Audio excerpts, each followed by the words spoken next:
Ina ma liman. Allah ya baka yawan rai. Ka da ji abin da yaro ya zo da shi ko? Ina ji bayanan da ya zo da shi. Alhamdulillah.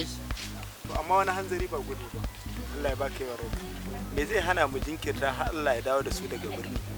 In ya so sai a ƙara zama a yi bincike. Idan ta tabbata shi ya wannan mungun aika sai hukuma ta yi hukunci a mai hukunci daidai da abin da ya aikata. Ranka shi daɗe.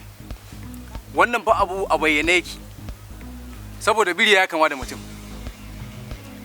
Duba da yanayin yanzu zamani ya riga ya sauya, ya yi tsallan baɗake, ɗan talaka babu abin da ba zai iya yi ba domin ya ga ya biya ma kanshi bukata. Wannan haka yake.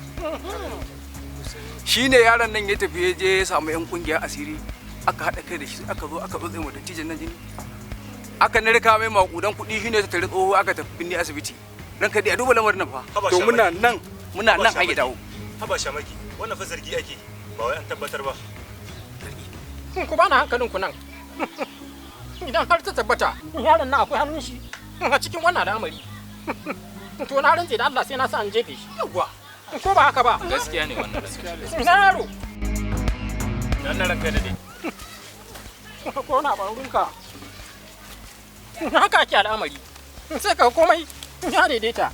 Ko ba haka ba? Haka yake ranka dai. To. Da hidima haka. Godiya. Godiya yake. To Allah saka da alheri. Yayi. Kun ga sai a sai butocin masallaci ko? Yawwa. Yaro Ina sha ta wannan a gurinka. Allah saka baka yaro. Za ka ban anjima. Ko ba haka ba? Haka ne yayi daidai. Alamar yayi daidai. Haka ne. Abin da za a kenan. Gaskiya. Kowa zai tashi tafi gida ko?